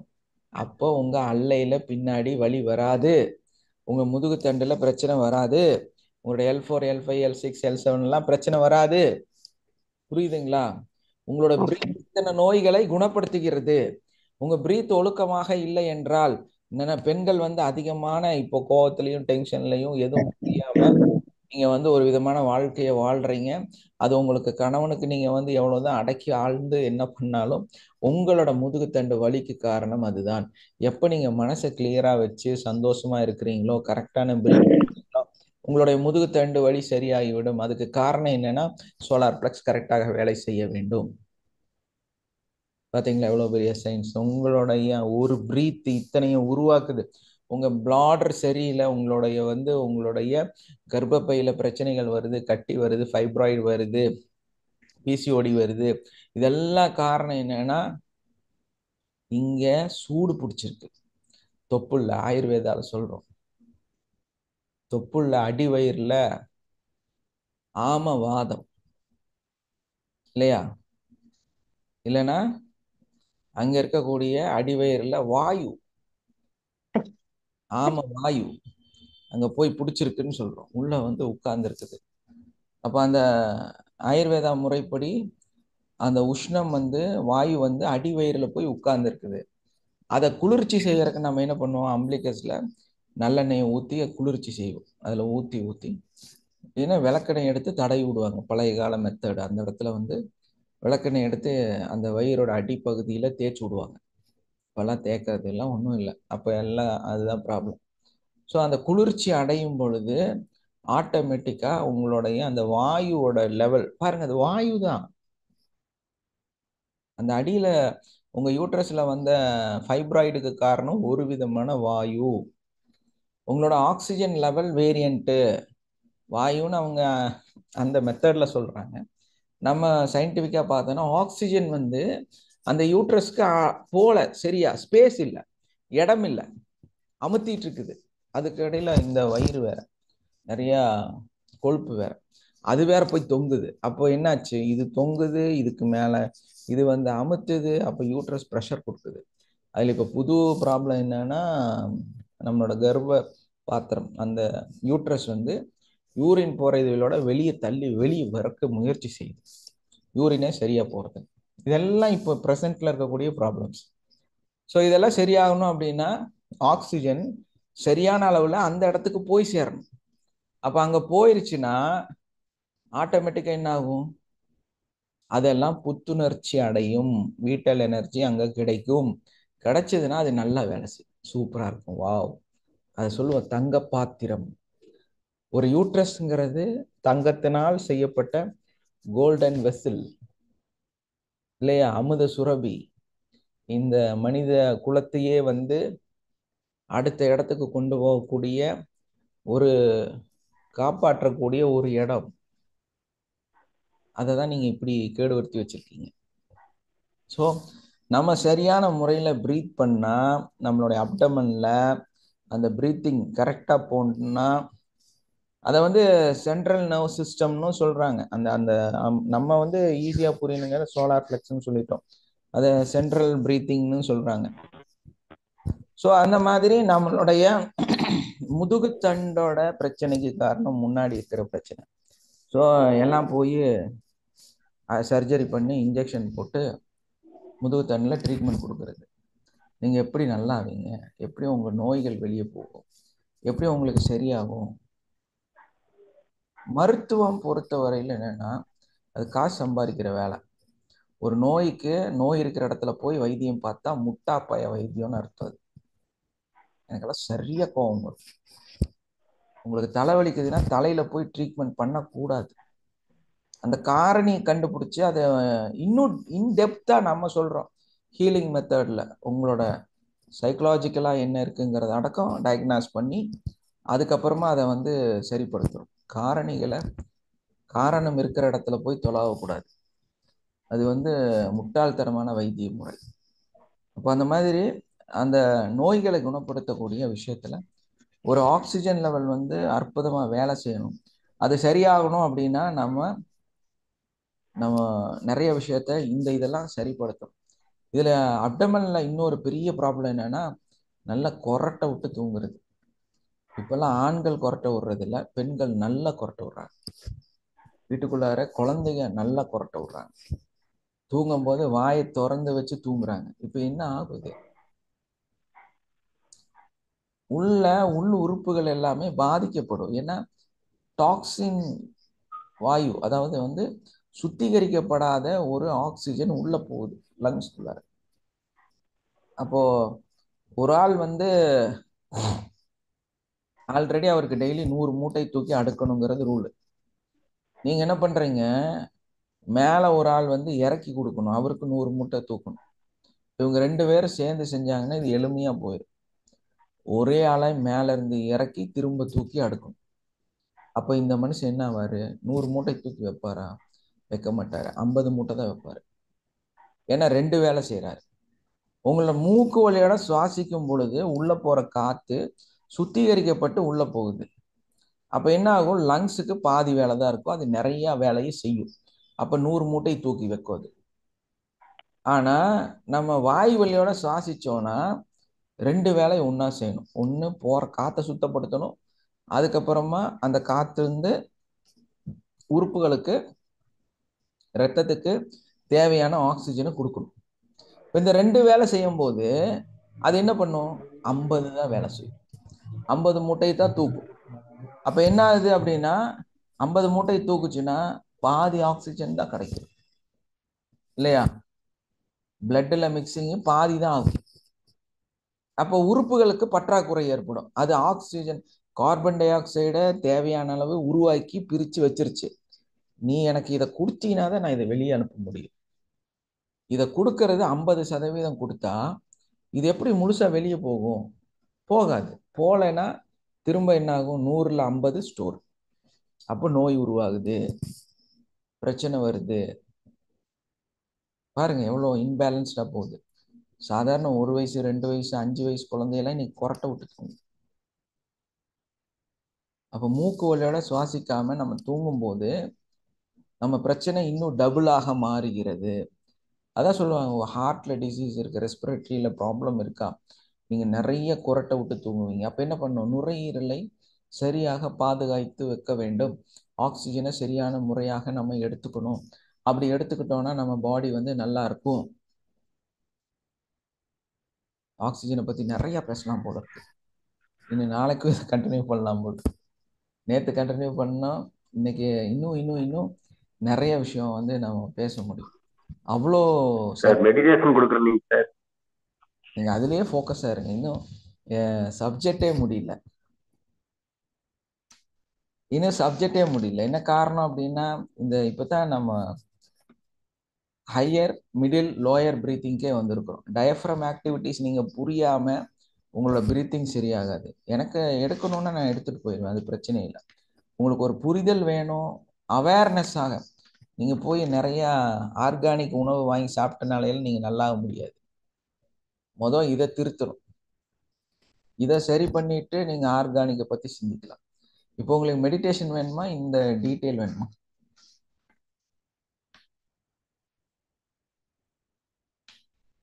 யாரும் சஜஸ்ட் பண்ணுங்க. மெடிடேஷன் வேணா நான் மெடிடேஷன் சொல்லி சாப்டர் க்ளோஸ் பண்றேன். இல்லைன்னா இன்னும் நிறைய இருக்குது இதுல. ரெண்டு வேணும் சார். ரெண்டு வேணும்னா டைம் எடுக்கலாம். இருக்கிறது 4. ரெண்டு வேணுங்க சார். ரெண்டு வேணும். அப்ப இன்னொரு நாள் கூட எடுத்துக்கலாம். நாளைக்கு இதோட சார் இன்னொரு நாள் எடுத்துக்கலாம் சார். நாளைக்கு ஏன்னா டீடைல் தெரிஞ்சுட்டு மெடிடேஷன் பண்ணும்போது இன்னும் நல்லா ஆமா. இருக்கும். ஏன்னா அதுல நிறைய விஷயம் நேற்று சொன்ன மாதிரி ஒரு ஷார்ட் ஃபார்ம்ல சொல்லணும்னா கிளென்சிங் இருக்கு. நம்ம கிளென்சிங் பிரீத்திங், வீட்டல் பிரீத்திங், அதுக்கப்புறமா வந்து யோக்கல் பிரீத்திங். அதாவது நம்ம வந்து இந்த பிரீத்திங்லேயே 3 டைப்ஸ் ஆஃப் பிரீத்திங்ஸ் இருக்கு. ஸோ அந்த யோக்கல் பிரீத்திங் வந்து வெரி பவர்ஃபுல். யாருக்கா தெரியுமான்னு தெரியல. வீட்லைசிங் பிரீத்திங் வந்து அது வந்து வயாகரா. அப்புறம் கிளென்சிங் பிரீத்திங் அது வந்து உங்க உடலை சுத்திகரிக்கக்கூடிய, உடல் அல்ல லங்ஸ். அந்த வோக்கல் பிரீத்திங் மூச்சு இழுத்து தொண்டை வரைக்கும் விடுறது, அதுக்கப்புறம் chest breathing, abdomen breathing, 3 breathing இருக்கு இல்லைங்க சார்? ஆமாம், அதெல்லாம் வந்து டீட்டெயில் பண்ணி சொல்லி புரிய வச்சுட்டு நம்ம பிரீத் பண்ணலாம். ஏன்னா மெடிடேஷன் பண்றது முக்கியம் இல்லை, நமக்கு 6 மணி கிளாஸ்ல மெடிடேஷன் இருக்கு. பட் இந்த அறிவை வந்து நீங்க எல்லாரும் தெரிஞ்சுக்கணும் இல்லையா? ஏன்னா அந்த வோக்கல் பிரீத்திங்கிறது வந்து நீங்க எப்பவுமே செய்யவே கூடாது. அதுல என்னெல்லாம் மைனஸ் இருக்குங்கிறத கூட நான் எழுதி வச்சிருக்கேன், உங்களுக்காக நோட் பண்ணி வச்சிருக்கேன். ஏன்னா தெரியும் எனக்கு ஆல்ரெடி. பட் அந்த பிரீத்திங் மெத்தட் வந்து யூஸ் பண்ணக்கூடாது. ஆனால் இன்னைக்கு உங்களுக்கு வந்து சொல்லி கொடுப்பாங்க. என்னோட குரு வந்து தெளிவாக நிறைய விஷயம் சொல்லி கொடுத்துருக்கிறாரு. பிரீத்திங்ல ஆகட்டும், மெடிடேஷன்ல ஆகட்டும். அதில் தான் உங்களுக்கு அந்த உணவு பழக்கத்தில் ரொம்ப முக்கியமானது பாலும் பழமும் தண்ணியும். இது 3 இல்லாமல் ஒருத்தர் மெடிடேஷன் பண்ணவே கூடாது. தெரியுமா உங்களுக்கு? எத்தனை பேருக்கு நான் சொல்லி கொடுத்துருக்கிறேன் உங்களுக்கு கிளாஸ்? தண்ணி மட்டும் குடிப்போம் சார் நம்ம இதுல. வெளியே இருக்கக்கூடிய எந்த குருக்களும் வந்து இதை சொல்றது இல்லை. ஸோ அது வந்து என்னோட குரு வந்து கம்பல் பண்ணி, நான் வந்து ஆயுர்வேதாங்கிறதுனால எங்களோட குருக்கள் வந்து எனக்கு தெளிவாக சொல்லி கொடுத்துருக்குறாங்க. ஸோ அவங்க வந்து ரொம்ப பாரம்பரியமான, எனக்கு கிடைச்ச மிகப்பெரிய நன்மையை தரக்கூடிய நல்ல குருக்கள். எனக்கு வந்து என்ன டீச்சர்ஸ் எல்லாம் நல்லவங்க, ரொம்ப ரொம்ப. அதனால ஆத்மார்த்தமாக கற்றுக் கொடுத்தவங்க. அதே மாதிரி உங்களுக்கும் நான் ஆத்மார்த்தமாக கற்றுக் கொடுக்கணும்னு நினைக்கிறேன். ஸோ அந்த அடிப்படையில் பார்க்கும்போது இந்த 3 நீங்கள் எடுக்காம நீங்கள் ஒரு மெடிடேஷனே பண்ணவே கூடாது. ஏன்னா இது வந்து உங்களுடைய ஒரு மெடிடேஷன் பண்ணீங்கன்னா நீங்கள் டீஹைட்ரேட் ஆவீங்க. அது ரொம்ப முக்கியமான ஒரு விஷயம். டீஹைட்ரேஷன் ஆகாமல் உங்களால் மெடிடேஷனே பண்ண முடியாது. இன்னொரு விஷயம் என்னன்னு கேட்டிங்கன்னா, உங்களுடைய உடல் வந்து உஷ்ணமாக மாறும். அப்போது நம்ம உடம்புல தண்ணியும் வெளியே போயிருச்சு, டெம்பரேச்சரும் அதிகமாயிருச்சு. இப்போ உங்களோட டூல் என்ன ஆகும்? உங்களோட மலம் ட்ரை ஆயிரும். அப்போ கல் மாதிரி வெளியே விடும். இல்லைன்னா வந்து வரவே வராது. ஏன்னா அதுக்கு அதை லூஸாக வர்றதுக்கான வாய்ப்புகள் இல்லாமல் போயிடும். ஸோ அதனால் என்ன பண்ணுவோம் அப்படின்னா, கம்பல்சரி நைட்டு பழம் சாப்பிட்ணும், காலையில் பால் குடிக்கணும். அதே மாதிரி உங்கள் முன்னாடி தான் நான் காஃபி குடிக்கிறேன் இல்லையா? ஏன்னா கஃபின் வந்து ஒரு இண்டிகேட்டர். அதாவது நம்மளுடைய மெடிடேஷன் பண்ணும்போது நம்ம பிட்யூட்ரி கிளாண்டை தூண்டி விடக்கூடிய ஒரு முக்கியமான பொருள். எங்கள் வீட்டுக்கு நம்ம உமா மேம் 2-3 பேர் வந்திருந்தாங்க. ஜெயகௌரி, நானு, இன்னொரு அவங்களுக்கு ஒரு காஃபி கொடுத்தோம் நாங்க இல்லையா? கேப்பச்சினோ. ஸோ எப்படி இருந்துச்சுமா?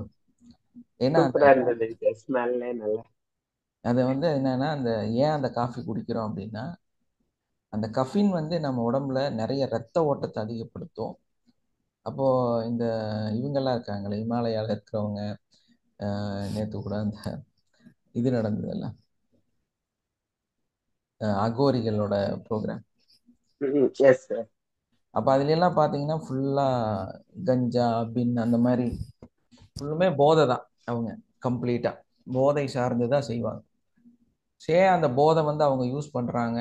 அதே மாதிரி அவங்க பயங்கரமான அந்த சக்தியெல்லாம் அவங்கனால ஏன் உணர முடியுது அப்படின்னா அவங்க வந்து கொஞ்சம் எல்லை கடந்து செய்கிறாங்க. நம்ம அவ்வளோ மோசமாக நடக்க வேண்டாம். நமக்கு வந்து அதே கஃபின் வந்து காஃபியில் கிடைக்குது. இது என்னன்னா நம்ம பிட்யூட்டரி கிளாண்டை வந்து கொஞ்சம் தூண்டிவிடும். அதனால நீங்கள் மெடிடேஷன் பண்ணும்போதும் சரி, நம்ம இதை வந்து ப்ராக்டிஸ் பண்ணும்போதும் சரி, அந்த கஃபின் வந்து கொஞ்சம் சப்போர்ட்டிவாக இருக்கும். அதனால தான் காஃபி குடிங்கன்னு சொல்கிறது. டீ குடிக்காதீங்க. டீ வந்து ஜென்ரலாகவே உடம்புக்கு ரொம்ப கேடு. அதுவும் இப்போ இருக்கிற டீ தூள் ரொம்ப ரொம்ப கேடு. அதனால் வந்து முடிஞ்ச வரைக்கும் நீங்கள் வந்து டீ வந்து அவாய்ட் பண்ணிடுங்க. இன்னொன்று, very rich persons, rich peoples வந்து காஃபி தான் குடிப்பாங்க. நார்மல் ரொம்ப ஜென்ரல் வாழ்க்கையில் இருக்கிறவங்க டீ குடிப்பாங்க. ஸோ நீங்களாம் யார்? நம்ம கிளாஸ் முடித்தவங்க எல்லாருமே ரிச் பர்சன்ஸ்.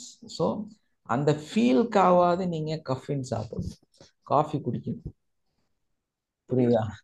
எல்லாரும் காஃபி தான் சாப்பிடணும் நம்ம கிளாஸ்ல இருக்கிறவங்க. காஃபியே குடிக்கிறது இல்லைங்க சார். டீ டேஸ்ட் காஃபி அந்த அளவுக்கு அதாச்சும் ஸ்மெல் தான் சார் பிடிக்கும். எனக்கு காஃபி ஸ்மெல் பிடிக்கும், பட் ஆனா குடிக்க மாட்டேன் சார். ஆனால் குடிக்கணும். குடிச்சாதான் உங்களுக்கு அது கிடைக்கும். ப்ராக்டிஸ் பண்ணும்போது நல்லா இருக்கும். நல்ல ஒரு பிளசன்ட் ட்ரை கிடைக்கும் பண்றேன் சார். மைண்டுக்கு. இனி காஃபி யாரையுமே காஃபி குடிக்க கூடாதுன்னு சொல்லி பழகிட்டு போற.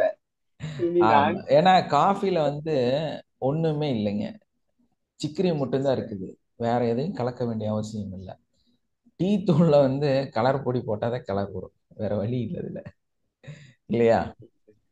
அதனால வந்து நம்ம ரொம்ப கன்ஃபியூஸா இருந்ததுன்னா நேரா போய் காஃபியை வந்து கொட்டையை கொடுத்து அரைச்சி வாங்கிட்டு வந்து குடிச்சிடலாம். எந்த கெமிக்கலும் இல்லாம நிம்மதியா சாப்பிடலாம். என்ன, அந்த டஸ்ட் எல்லாம் வரும், கொஞ்சம் கஷ்டமா இருக்கும். கொஞ்சம் பிராண்டடா வாங்கும்போது கொஞ்சம் அவங்க அந்த சிக்கரி சேர்த்து இருப்பாங்க. ஸோ அதனால பெருசா பாதிப்பு இல்லை. ஆனா இந்த டீ தூளை பத்தி நினைச்சாலே பயமா இருக்குது. அவ்வளோ மோசமான விஷயத்த கலந்து தராங்க. ஸோ அந்த மாதிரி ரொம்ப மோசமா இருக்கிற டீயை வந்து சார் வாழ்க வளமுடன் சார். எஸ்மா. நான் வந்து நான் ஏதோ எப்போ எனக்கு மைண்ட்ல பதிச்சுன்னு தெரியல, யார் சொல்லி ஞாபகம் இல்லை, காஃபி குடிச்சா கண்டிப்பா பசியே எடுக்காது, டீனா கூட பரவாயில்ல டீ குடிக்கலான்னு சொல்லிட்டு நான் கொஞ்ச நாளா டீ தான் சார் குடிச்சிட்டு இருந்தேன். டெய்லி ரெகுலரா இல்ல, எங்கன்னா குடிக்கிறது இருந்தா டீ குடிப்பேன் சார் நான். அது ஆமா, மாதிரி இல்ல அது வந்து அது எதுவும் நம்ம டீச் பண்ணிட்டாங்க. அதனால வந்து நம்ம ம், இதான் இருக்கிறோம். இந்த நீங்க பல்லு தேய்க்கிறீங்களே காலையில எந்திரிச்சோன்னே, ஆமாங்க சார். திடீர்னு நான் ஒரு 4 நாள் பல்லு தேய்க்க மாட்டேன். ம் 4 நாள் பல்லு தேய்க்க மாட்டேங்க. 5 நாள் பல்லு தேய்க்க மாட்டேன். சரிங்க சார். எந்த பிரச்சனையும் இல்லை. புரியுதுங்களா? சார் நல்லா எனக்கு வந்துங்க சார், எனக்கு வந்து இப்ப நீங்க சொல்லிட்டு இருந்தீங்கன்னா அந்த ஆமா, மோஷன் ப்ராப்ளம் வந்து கிளியர் ஆகுதுன்றது எனக்கு ஆமா, இப்போ நான் ஒரு 2 இயர்ஸா ஃபாலோ பண்றது என்னன்னா, எழுந்த உடனே நான் வந்து வாய் கொப்பளிக்கிறது, இந்த பல் தேய்க்கிறது கிடையாதுங்க சார். ஏன்னா ஆமா. அது அப்படியே இருந்தாதான் எனக்கு மோஷன் வந்து ஃப்ரீயா போகுது, ஃபுல்லா கிளியர் ஆகுறது எனக்கு மைண்ட்ல வந்துச்சு சார். அதனால நான் டாய்லெட் போயிட்டு தான் அதுக்கப்புறம் தான் சார் ப்ரஷ் பண்ணேன். ம். எனக்கு சார் அதுல நம்ம இருந்து தண்ணி ரொம்பவே ஃப்ரீ குடிச்சணும். ஆச்சு சார். சார் நம்ம என்னங்க சார்? எழுந்த உடனே சார், ஆ, எழுந்த உடனே அந்த தூங்குற வரைக்கும் எச்சில் எதுவும் இல்லை, எழுந்த உடனே எச்சில் ஃபார்ம் ஆகுது. அதான் ஆமா. அதான் மைக்ரோ அப்போ நம்ம பாக்டீரியா. அதை உள்ள அனுப்பணுமா, அது ஸ்மெல் அடிக்குன்னு சொல்லிட்டு வெளியே துப்பிடணுமா சார்? இன்னைக்கு உள்ள முழுங்கலாம் அப்படின்னு சொன்னீங்க. அதுதான் micro bacteria. Okay sir. Yes sir. அது புரியுதுங்களா? நான் வந்து இதை வந்து 2 இயர்ஸா இதை ஃபாலோ, ஏன்னா எனக்கு ஆமா, மோஷன் ப்ராப்ளம்லாம் இருந்ததுல இது எப்போ அந்த எச்சில் உருவானாலும் நான் அப்படியே தான் சார் வாயிலே வச்சிருப்பேன். மோஷன் அது வாயில உருவாக ஆரம்பிச்சு வாயிலே வச்சிருந்தா ஃபுல்லா கிளியர் ஆயிடுதுங்க சார். அது எப்பவுமே நான் வந்து நல்லா அது உணர்ந்தேன் சார். அதனால அதை கரெக்டா அந்த ஃபாலோ ஒரு பண்ணிட்டு இருக்கேன். நம்ம முழிக்கிறதுக்கு கொஞ்சம் முன்னாடி தான் அது உருவாக ஆரம்பிக்கும். நீங்க நினைக்கிற மாதிரி அப்படி ஓடிட்டெல்லாம் இருக்காது. நீங்க ஆமாங்க அப்ப சார். முழிக்கிறதுக்கு கொஞ்சம் எழுந்த முன்னாடி. பிறகுதான் சார் அதிகமா ஆமா, உருவாகுது சார். சார் அது அப்ப அது எனக்கு டவுட் வந்து அது உள்ள முழுங்கலாமா வெளியே துப்பணுமான்றது தாங்க சார். அதை எடுத்துக்கணும். அது முழுங்கணுமா? அது அதாவது எப்படின்னா மருந்து சாப்பிடறதுக்கு முன்னாடி வந்து சித்த மருந்துகளை சாப்பிடறதுக்கு முன்னாடி வாய் கொப்பிக்க கூடாது, தண்ணி குடிக்க கூடாது. அந்த மருந்து அந்த உமிழ்நீரோட வெட்டு காப்பி சாப்பிடும் பாத்தீங்களா, தூங்கி இருந்துச்சு அந்த மாதிரி சாப்பிடணும். Okay okay okay. அப்ப என்ன பண்ணணும்னா அந்த மைக்ரோ பாக்டீரியல் வந்து உருவானாதான் மோஷனை தின்னும் அது. அதாவது சக் பண்ணும் அதிகமா. உங்க எனர்ஜியை எஸ் சார். நல்ல டைஜஷனை வந்து அதிகப்படுத்தும். நான் சொன்னேன்ல, செப்டிக் டேங்க்ல போடுற பொடி நீங்க வேணா நெட்ல அடிச்சு பாருங்க. அது வந்து குதிரையோட லெத்தியிலிருந்து அதிகமா கிடைக்குது. புரியுதுங்களா? அப்போ நம்ம உடம்புல இருக்கக்கூடிய நமக்காக உருவாக்கப்படக்கூடிய மைக்ரோ பாக்டீரியல் இங்க இன்னொரு காலம் இருக்குதுங்க. நீங்க எல்லாம் இப்போ வந்து மருந்து சாப்பிட்டு இருக்கிறீங்கல்ல, இது அப்படியே தூக்கி போட்டுட்டு ஒரு விஷயத்த நம்ம செய்ய போறோம். அது என்னன்னா பாக்டீரியா உலகம், ஃபங்கல் உலகம். இப்படி ஒரு உலகம் வந்து இந்த பூமியில வரப்போகுது. இப்பவே வந்து அதோட ஒரு விஷயம் என்னன்னு கேட்டேன்னா ஸ்பைருலினா. ஸ்பைருலினா வந்து நம்ம இப்போ உணவுல ரொம்ப முக்கியமான உணவுன்னு சொல்லிட்டே இருக்கிறாங்க. Yes sir. யாரும் ஆமாங்க சார். கவனிக்காம இருக்கிறீங்க. ஆனா இனிமேல் இல்லைங்க சார், சொல்லிட்டா சார் அவங்க கேட்டுட்டு இருக்கோம். ஃபங்கல் தான் அது வந்து இன்னைக்கு ஒரு காலகட்டத்துல மைக்ரோ பாக்டீரியா வந்து நிச்சயமா வந்து ஒரு பெரிய அந்த நுண்ணுயிரிகள் தான் வந்து நம்மளை காப்பாத்த போகுது. அந்த நுண்ணுயிரிகள் தான் வந்து நம்மளோட பல நோய்களையும் குணப்படுத்த போகுது. அதுக்கு தான் நீங்க அவ்வளோ காலம்லாம் காத்துட்டு இருக்காதீங்க. இப்பவே தண்ணி குடிச்சிட்டுங்க. காலையில எழுந்திரிச்சு எல்லா நோயும் சரியாயிடும். மோஷன் சரியாயிடும். நெக்ஸ்ட் சார் ஆட்டோமேட்டிக்கா அப்புறம் கழிவு வெளியே போனாலே எல்லாமே சரியாயிடுங்க. Yes ma'am. அப்புறம் ஹீலர் பாஸ்கர் வந்து ஒரு இதுல சொல்லியிருக்காரு சார், நம்மளுடைய வாயில இருக்கிற உமிழ்நீரை எடுத்து காலையில எழுந்ததும் அந்த உமிழ்நீர் உருவானதும் அந்த உமிழ்நீரை எடுத்து கண்ணுல ஒரு ஒரு டிராப்ஸ் விட்டுட்டு வாங்க, கண்ணுல இருக்கிற அனைத்து பிரச்சனையும் சரியாயிடும், கண் பார்வையே நல்லா கிடைக்கும் அப்படின்னு சொல்லியிருக்காரு சார். ஆமா, என்னன்னா டஸ்ட் நான் எங்கெல்லாம் அதை ட்ரை பண்ணேன் சார், பட் ஆ, ஆனா தொடர்ச்சி அதை ஃபாலோ பண்ணலைங்க சார். ட்ரை பண்ணேன், நல்லதான் சார் இருந்தது, ஃபாலோ பண்ணியிருக்கேன் சார் நான் கண்டிப்பா அதையும். கண்டிப்பாங்க. அதே மாதிரி பாத்தீங்கன்னா அந்த உமிழ்நீர் எடுத்து புண்ணு இருக்குல்லங்க, அதுக்கு மேல ஆமாங்க சார். தடவுனீங்கன்னா புண்ணு சீக்கிரமா காஞ்சிடும். எஸ் சார், நான் அதை ஃபாலோ பண்றேன் சார். ஏதாச்சும் அதே பூச்சி மாதிரி கடிச்சு அந்த தடிப்பு தடிப்பா வர இடத்துல அதை எடுத்து அதை எடுத்து போட்டுன்னா அந்த ஒரு லைட்டா எரிச்சல இருந்து உடனே அது கியூர் ஆகுதுங்க சார். அதெல்லாம் பண்ணிட்டு இருக்கேன் சார், நான் செக் பிம்பிள்ஸுக்கு பண்ணிட்டே இருக்கேன் சூப்பர் மருந்துங்க. சார். முகத்துல பிம்பிள்ஸ் வருதுல்ல, ஆமாங்க சார். அது வந்து கொஞ்சம் லவ்வா சொல்லணும் அப்படின்னா லவ்வர்ஸ்குள்ளார அந்த இடத்துல அந்த எச்சில வச்சுக்குவாங்க. Yes sir. அடுத்தவங்களோட எச்சில் கூட வந்து நம்மளோட பிம்பிளை குணப்படுத்தும். ஆமாங்க சார், தெரியும் சார் இதெல்லாம். ஆனா சொன்னாவே அப்படியே முகம் சுளிக்கிறாங்க சார். இது நிறைய பேர் நான் சொல்லி இருக்கேன், அது பட் வந்து அவங்க எல்லாம் இப்போ அதை இன்னொருத்தருக்கு வந்து இங்க வந்து ஒரு பிம்பிள் வந்திருக்கு, ரெண்டு பேரும் காதலிச்சிட்டு இருக்காங்க அப்படின்னா அந்த பெண் வந்து கரெக்டா அந்த இடத்துல அந்த நுனி நாக்க வச்சு அந்த எச்சில் அங்க வச்சாங்கன்னா அடுத்த நாள் அந்த பிம்பிள் சுத்தமா போயிடும். இது வந்து ஒரு yes sir. Love affection. Yes sir. அந்த மாதிரி எல்லாம் வேலை செய்யும். ஆனா வந்து நம்மளோட எச்சில் எடுத்தவங்க வச்சாலே அது குணமாயிடும். ஆனா அதுக்கு ஆமாங்க வந்து சார். சும்மா நம்ம வந்து ஏன்னா அந்த ஏஜ்ல அடல்ட் ஏஜ்ல தானே அது வருது. அதனால எஸ் வந்து சார். அதை இங்கில் பண்ணி சொல்லியிருக்கிறாங்க, அவங்களுக்குள்ள இருக்கக்கூடிய அன்பை அதிகப்படுத்துறதுக்காக. Yes sir. ஏன்னா இது உன்னாலதான் எனக்கு வந்திருக்குது, நீ வந்து எனக்கு சரி பண்ணு அப்படின்னு சொல்லி ஒரு ஊடலை அதிகப்படுத்தக்கூடிய ஒரு இடமாகவும் அது இருக்கு. Yes sir. அது எனக்கு நிறைய அதுல சொல்லியிருக்கேன் சார், நிறைய பேருக்கு நீங்க சொல்ற மாதிரி. எஸ், கண்டிப்பா அதுல வந்து ஒரு குணமும் அதுல இருக்குது. ஸோ அந்த மாதிரி நிறைய விஷயம் இருக்குது நம்ம லைஃப்ல, நிறைய தெரியாம போய் அதே மாதிரி மாட்டாங்க. நம்மளோட யூரின் கூட அப்படித்தான் சார் சொல்லியிருக்காங்க. நம்மளோட யூரின் வந்து காலையில எழுந்த உடனே அந்த யூரினை ஃபர்ஸ்ட் வர அந்த யூரினை வந்து நம்ம சாப்பிடும்போது உடம்புல உள்ள அத்தனை வியாதியுமே சரியாகுது. அது வந்து அதுல யூரின் சாப்பிட்றது அப்படிங்கிறது வந்து ஒரு பெரிய கான்செப்ட். அது நீங்க ஆமாங்க சார். சாதாரண டைரக்டாலாம் எடுக்கக்கூடாது. ஏன்னா அதுல வந்து சோடியம், பொட்டாசியம், மெக்னீசியம் இருக்கு அதுல. ஸோ ஆமாங்க அது சார். வந்து மெட்டல் கண்டென்ட் வந்து கொஞ்சம் அதிகமா இருக்கிறதுனால நம்ம உடல் வந்து அதை வந்து சீக்கிரமா அக்செப்ட் பண்ணாது. மெட்டல் கண்டென்ட் இருக்கிறதுனால, அது பிரிக்கப்பட்ட விஷயமா இருக்கிறதுனால அதுல வந்து சில சுத்தி பண்ணி தான் நீங்க அதை எடுக்கணும், நேரடி ஆமாங்க எடுக்கக்கூடாது. சார், அதனால வந்து அந்த சொல்லியிருக்கேங்க மாதிரி சார் ஒரு அது. கிரிட்டிக்கல்லாம் நம்ம வந்து எதுவும் ரெஃபர் பண்ண மாட்டோம். ஏன்னா நமக்கு தெரியும், சரி சார். பட் அதெல்லாம் நான் சொல்ல ம். மாட்டேன். அதெல்லாம் செய்யாதீங்கன்னு தான் சொல்லுவேன். ஒரு சூழல்ல நம்ம செய்யலாம், அதை சுத்திகரிப்பு பண்ணி அந்த சோடியம் வெளியெடுத்து காய வச்சு அதுக்கெல்லாம் நிறைய ப்ராசஸ் இருக்கு.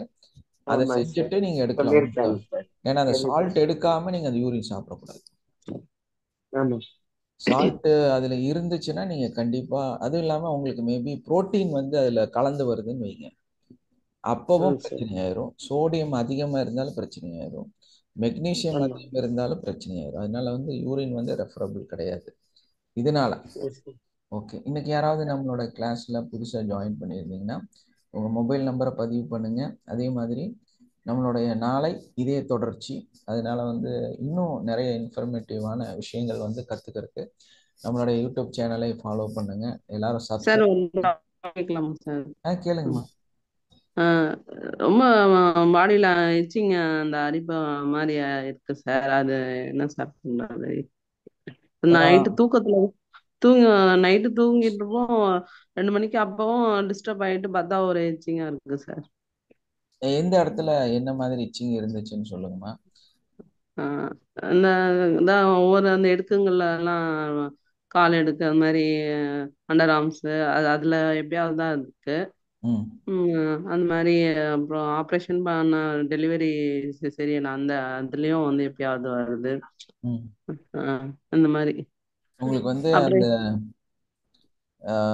ஒயிட் டிஸ்சார்ஜ் வந்து கண்டிப்பா இருக்கிறதுக்கு வாய்ப்பு இருக்கு.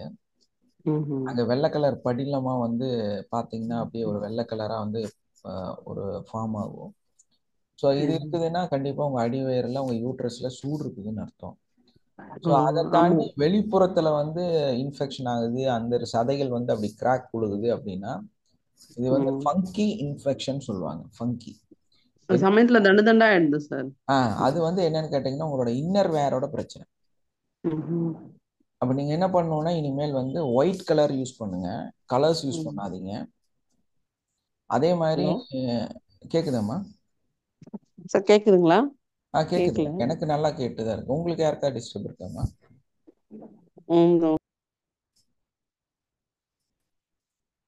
வாய்ஸ் கரெக்டா தானே இருக்குதுங்க சுமித்ரா? சார் கரெக்டா இருக்கு சார். ஓகே, அவங்க நெட்வொர்க் எதை கட் ஆயிடுச்சு போல. அப்ப அந்த மாதிரி இல்ல அவங்களோடது கேக்குதுங்க சார். இல்ல அவங்க வெளியவே போயிட்டாங்க. சுமித்ரா வந்து இப்ப கேக்குதுன்னாங்க பட் இல்ல அதான் கட் ஆகி போயிட்டாங்க. அது என்னன்னா அவங்க நெட்வொர்க் இஷ்யூனால அது அப்படியே ஜூம் வெளியே தள்ளி இருக்கு. இதை வந்துட்டாங்க. ஹலோ, ஓகே, கேட்கல சார், சொல்லுங்க சார். அப்போ அந்த ஃபங்கி இன்ஃபெக்ஷன் சொல்லுவாங்க. அதாவது அந்த அவங்க வெர்ஜீனியாவோட அந்த அவுட் சைடு வந்து தொடைக்கும் அதுக்கும் இடையில இருக்கிற பகுதியில வெட்டு வெட்டா வரும். ஸோ அங்க வந்து உங்களுக்கு நிறைய ஒரு மாதிரி தண்ணி கசியுது, ஒரு மாதிரி ப்ராப்ளம் வருதுன்னா இதுக்கு காரணம் வந்து உங்களுடைய இன்னர் வேர் தான். உங்களுடைய சிஸ்டமேட்டிக் நீங்க யூரின் போனா சுத்தமா கழுவணும். கழுவுனா மட்டும் பத்தாது, நல்ல ஒரு ட்ரையா இருக்கக்கூடிய ஒரு கிளாத் வச்சு அந்த இடத்த தொடச்சு விடணும். அது இவ்வளவு நாள் அப்படி இல்ல சார். அதாவது இந்த மழை காலம் வந்ததுல இருந்து கொஞ்சம் ஆமா, அதுதான் அது சிம்பிளா அதுதான விஷயம். ஈரப்பசம் வந்து அங்க இருந்துட்டே இருக்கு. அதைத்தான் கிளீன் பண்றதுக்கு என்ன சொல்றேன்னா நீங்க நல்லா கழுவிருங்க. கழுவிட்டு அங்க வந்து ஒரு காட்டன் கிளாத் வச்சு தொடச்சு விட்டுருங்க. அப்ப அங்க வந்து ஈரமே இருக்காது. அப்ப ஈரம் இல்லைன்னா இந்த இன்ஃபெக்ஷன் ஆகாது. மேபி உங்களுக்கு ரொம்ப கஷ்டமா இருக்குது, டெய்லி இந்த ப்ராப்ளம் இருக்குன்னா ஃபர்ஸ்ட் ஸ்டார்டிங்ல நீங்க என்ன பண்ணணும்னா படுக்கிறீங்கல்ல, நீங்க மலர்ந்து படுத்து உங்க 2 காலையும் விரிச்சு கொஞ்ச நேரம் அங்க வந்து ஃபேனோட காத்து வந்து படுற மாதிரி கொடுக்கணுங்க. அப்ப அந்த இடத்துல நல்ல அந்த ட்ரை ஆயிடுச்சுன்னு வைங்க, வந்து ஒரு 3 நாள் டைம் நீங்க பிராக்டிஸ் பண்ணீங்கன்னா சரியாயிரும். ஏன்னா இதை பொறுத்தவரையில என்னன்னா அங்க ஒரு ஃபங்கஸ் உருவாகி அது வந்து உங்க தோலுக்கு உள்ளார போய் ஸ்டோர் ஆயிருக்கும். அது 1 நாள் 2 நாள் எல்லாம் அதை அழிக்க முடியாது. அப்ப இதை வந்து என்ன பண்ணணும்னா நம்ம உருவாகிறத தடுக்கணும். அந்த உருவாகிறத தடுக்கிறதுக்கு நீங்க என்ன பண்ணணும்னா நல்லா குளிக்கணும். அந்த இடத்த வந்து அப்பப்ப யூரின் இல்ல குளிச்சா கூட அப்படி சமயத்துல இருக்கு சார். ஆமாமா, கண்டிப்பா நீங்க சோப் போடும்போது நல்லா நிறைய சோப் போட்டு நல்லா தேய்ச்சி கழுவி அதுக்கப்புறம் நீங்க மெயின்டைன் பண்ண வேண்டியது என்னன்னா கிளாத் வச்சு கண்டிப்பா தொடச்சு தொடச்சு தொடச்சு ஒரு தடவை யூரின் போகும்போதும் நீங்க கழுவணும் துடைக்கணும், கழுவணும் துடைக்கணும். இதை நீங்க செஞ்சா மட்டும்தான்.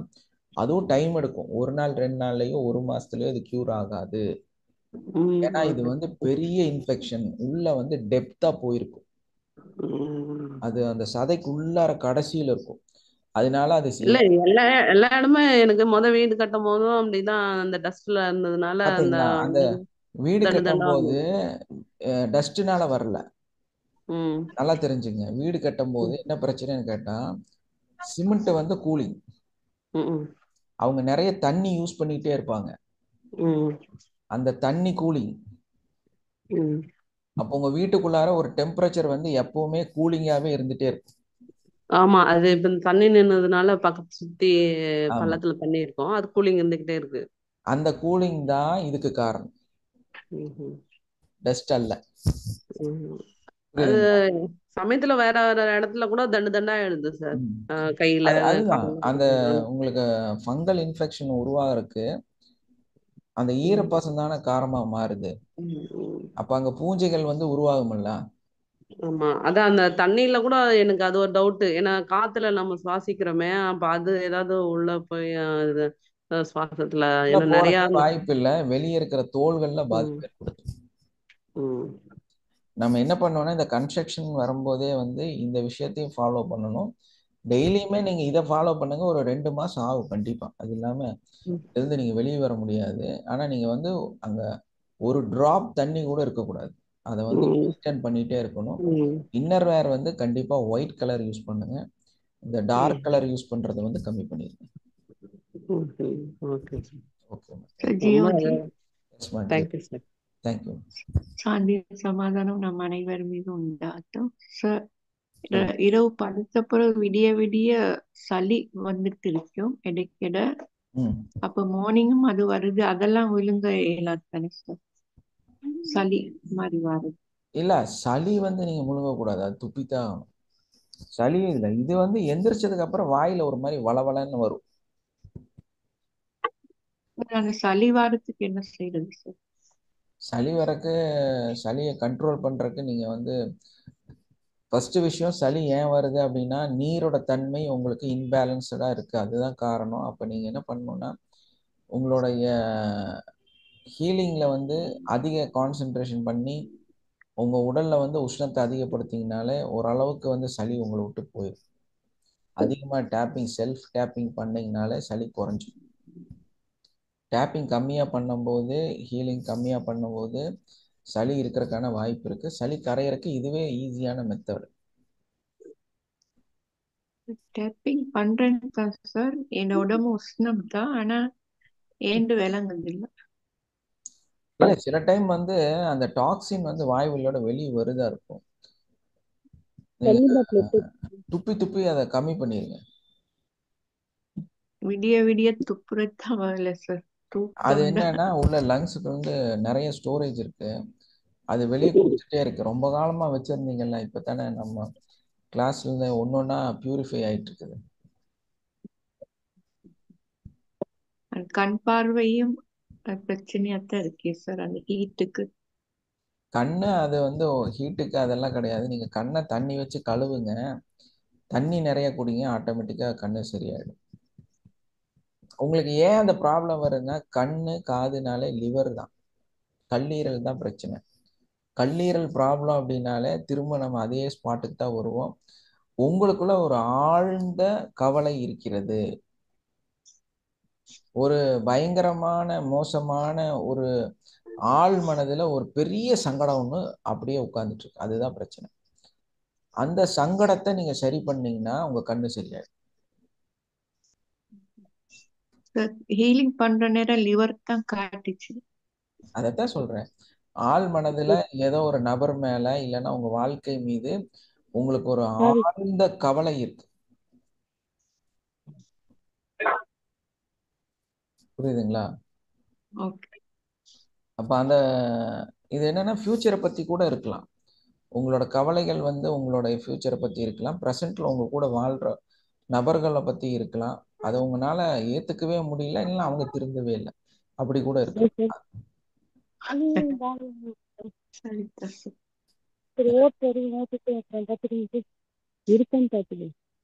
சாய்க்கு ஃபொகினஸ் கொடுத்தா சரி தானே சார்?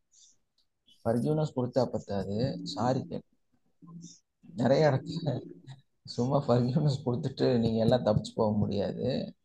நீங்க மன்னிக்கணும், அவங்கள காதலிக்கணும், வேற வழியே கிடையாது. நீங்க ஃபர்ஸ்ட் மன்னிப்பு கேட்கணும், ரெண்டாவது அவங்களை நீங்க லவ் பண்ணணும். இது ரெண்டையும் நீங்க ஸ்ட்ராங்கா செஞ்சீங்கன்னா அப்பதான் ஃபர்கிவ்னஸ் உண்மையா நடக்கும். ஓகே, அது செஞ்சுட்டு தான் வாரேன் சார். எவ்வளவு லவ் கொடுத்தீங்கன்னு கணக்கு போட்டு பாருங்க.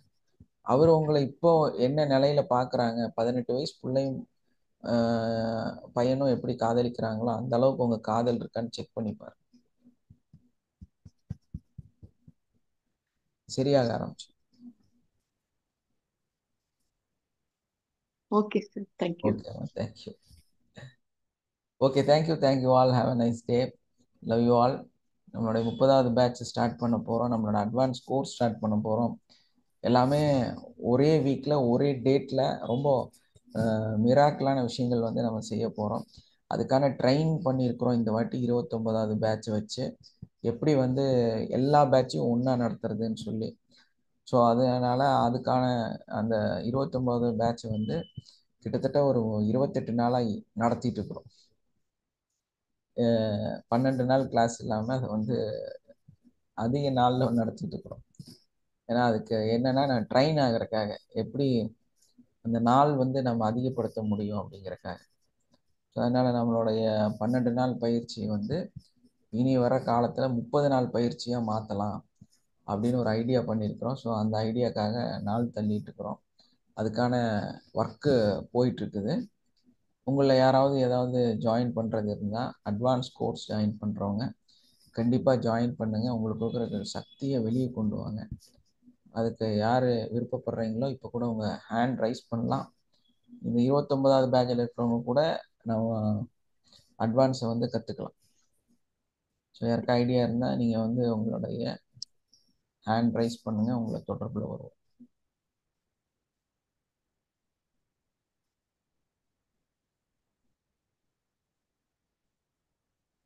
Okay, thank you all. Have a nice day. Love you all. Wind up பண்ணிடலாங்களா? Yes sir, thank you sir, thank you.